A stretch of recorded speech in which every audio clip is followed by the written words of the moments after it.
Home to the endangered mountain gorillas, the Greater Virunga landscape is shared by Rwanda, Uganda, and the Democratic Republic of Congo. The three countries put their efforts together to sustainably preserve wildlife and capitalize on tourism in the region under the Greater Virunga Transboundary collaboration. The greatest challenge that we have is really global. One, you have illegal trade and poaching. This is inspired because there is a market for ivory outside our boundaries. We need to combat it globally. That's a challenge. The second challenge is the impact of climate change. Global warming has changed the habitat of these elephants and gorillas, and it threatens their existence. Again, global warming is a global issue. We have a Paris Climate Change Accord and would want countries to respect them, to reduce their emissions into the atmosphere, which causes warming, and the warming changes the habitats of the elephants and gorillas and threaten their existence. We must combat it. And the third element which we must really face is, as a result of all this, there are invasive species of grass coming into these habitats. This grass is unpalatable by these animals, so they run out. Again, we need to do research and do everything it takes to maintain the environment, the habitat of these animals, so that they can keep there today and into the future.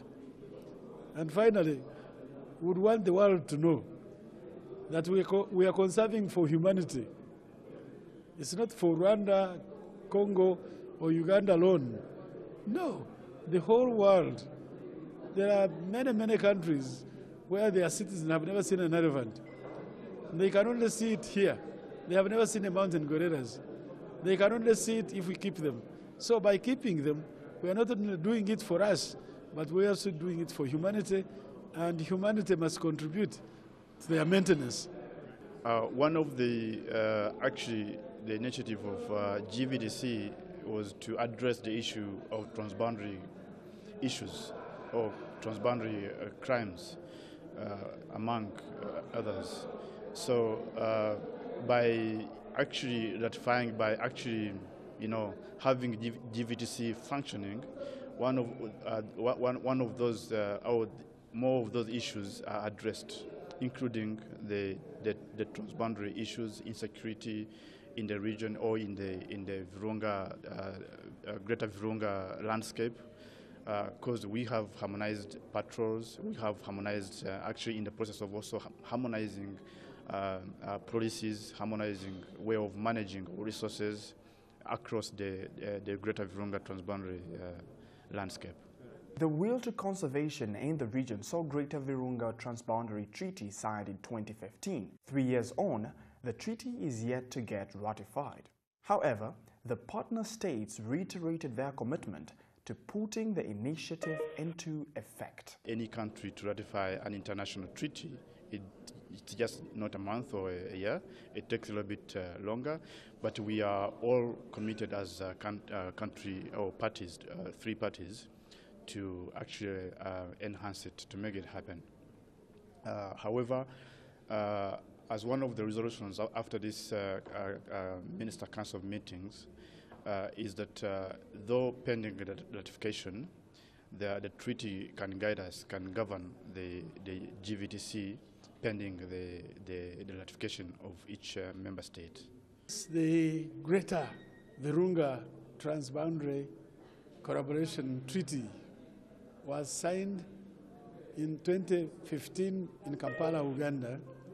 It is almost 3 years since it was signed, and it has not been ratified by partner states.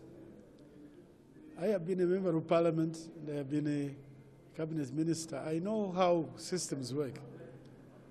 The process of ratifying treaties in most partner states takes a lot of time. Uganda is committed, totally committed, to collaboration in conserving protected parks, national parks, where we share with our neighbors the protection of these premium animals. Just let me give an example. If you take gorillas, mountain gorillas, Greater Virunga covers Congo, covers Rwanda, and covers Uganda. These gorillas will move freely between the three countries. They don't respect borders. I think they are much smarter. The Africans, we have respected borders which we didn't draw, which separated people of the same ethnic origin and combined those who didn't have anything to share, and it has become a permanent insecurity for them. But gorillas move. And for us to protect them in their free movement between our borders, we need to have a framework for doing so. So the Virunga Transboundary Collaboration Treaty is intended for the 3 states which provide the habitat for the gorillas, for the elephants, to be managed, because it is also a resource. Tourists come to see these resources. Tourists generate foreign exchange for our countries. Tourists provide employment. Tourists provide growth, domestic growth. Growth of the economy comes from this. So it's very important we collaborate. But I can confirm to you ratification is going to be done. There's no doubting. Now, you've stated that Uganda is committed, but from the meeting you've had, how much of commitment did you realize from the fellow countries? I have no doubt in my own mind, and I can speak for the 3 partner states. In Uganda's case, it is in the Constitution. We call it principal objectives of state policy.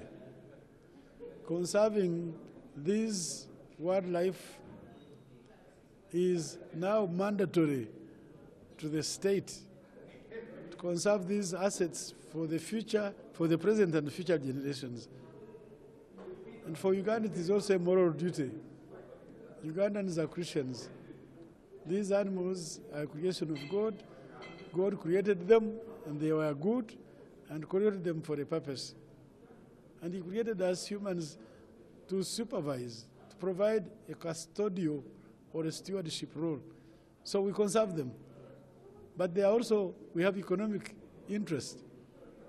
As I have mentioned to you, they really become an iconic tourist attraction, and tourism is one of the primary growth sectors of our economy.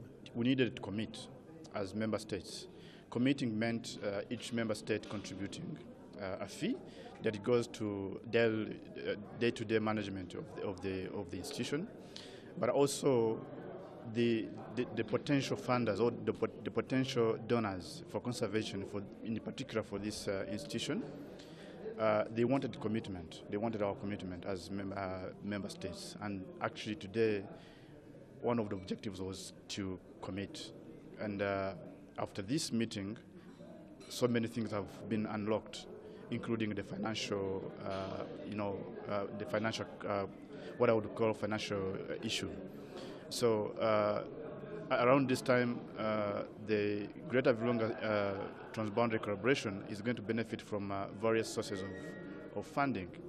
One is that the Embassy of Netherlands have been, supporting, but they needed to see how we are committed actually to take this further, of which that is unlocked. But also, the countries have also committed to contribute about 20% of the budget. And then also, by this meeting, that have actually also approved some of the plans, the action plans. That means the other sources of funds also are unlocked through proposals that GVTC is going to be presenting to potential sources of funds.